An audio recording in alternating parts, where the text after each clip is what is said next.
מזמור לדוד, אדוני רואי לא אחסר. בנו דשא ירביצני, על מי מנוחות ינהלני. נפשי ישובב, ינחני במעגלי צדק למען שמו. גם כי אלך בגיא צלמוות, לא אירא רע, כי אתה עמדי. שבטך ומשענתך המה ינחמוני.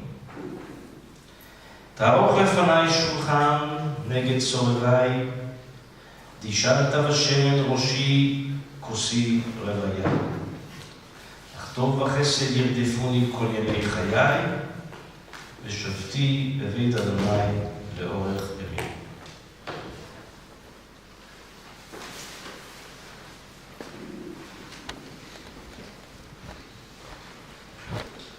Grandma, Bubby, Great Bubby, Aunt Esther, Mrs. Klein, Esther, and of course, that incredible woman. Esther Klein was so many things to so many people. We don't cry today for her. She lived a long and extraordinary life. We are crying for ourselves because we can't imagine our lives without her. Whether you know her, whether you knew her for her whole life, or merely for a few moments, there is no question that she touched and changed your life.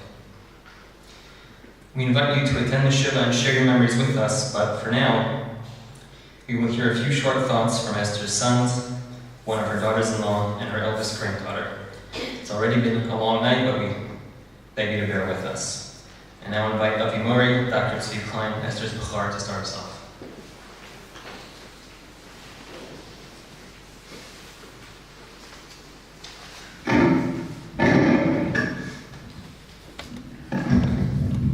I'm truly overwhelmed by the showing. What's nice, what makes this a little different before Elie, as usual, got me to cry, is that most of you knew my mother. And that was true of the lie that we just had 12 and a half hours ago in Queens. 98% of the people in the room knew my mother. And again, as Elie said, to give Dvorah and Sarah the opportunity they didn't have last night, I'm going to cut a little bit of what I wanted to say. But I just wanted to lay out a model of what occurred to me over Shabbat. I and Andrew were formulating our thoughts. We pretty much succeeded last night. I hope he succeeded a little bit in conveying some of it tonight. I took as my outline, because I think I'm incapable of original thought at this point, the outline of the hesped that the Rav said some 45 years ago for Rav Chaim Heller. Rav Chaim Heller was a Talmud from the old country, from Europe, from 150 years ago.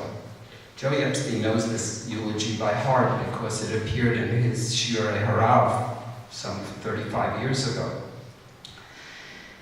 At the hesped, the Rav said that the reason that you're here, it's not only to pay,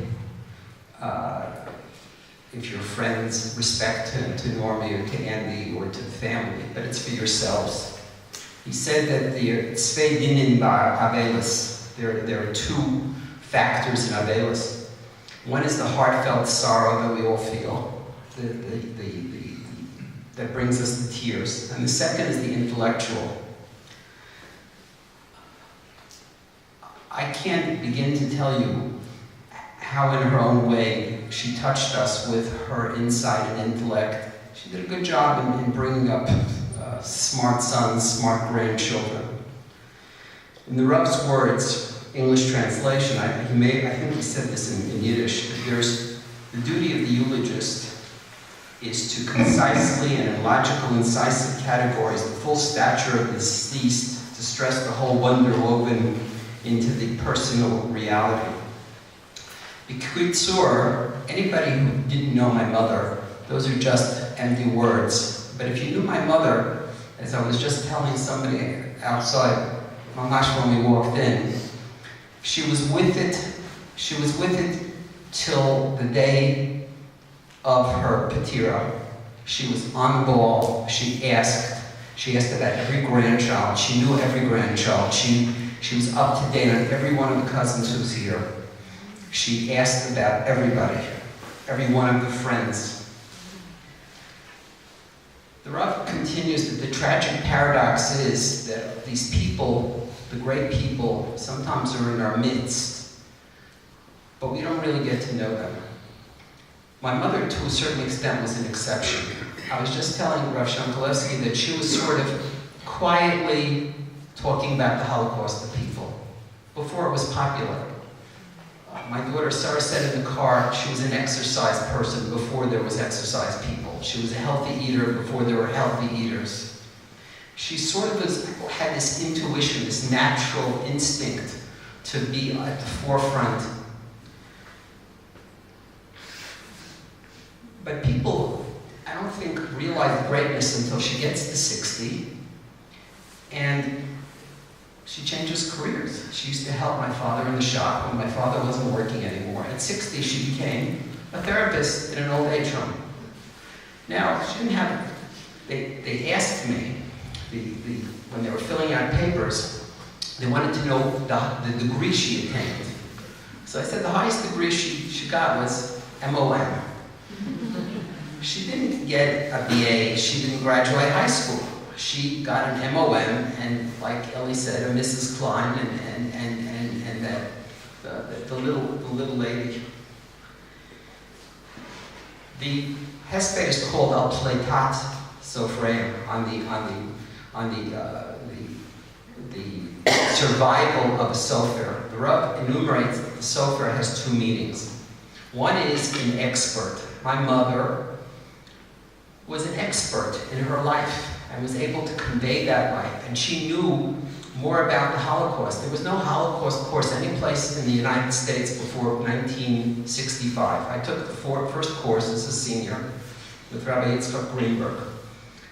There was, in this country, there was a lot of Holocaust denial going on. We don't write about it. It was a point of weakness. To my mother, it was finding out, it was getting people to know.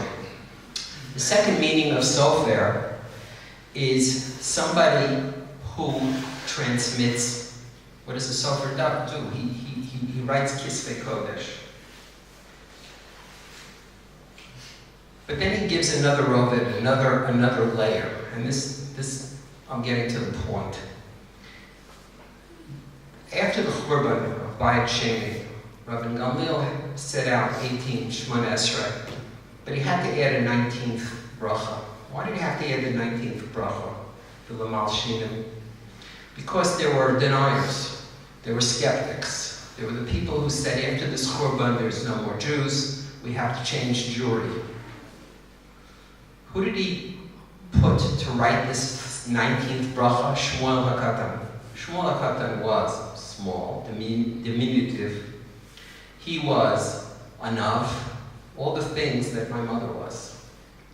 Small, diminutive, quiet most of the time, except if she had to make a point.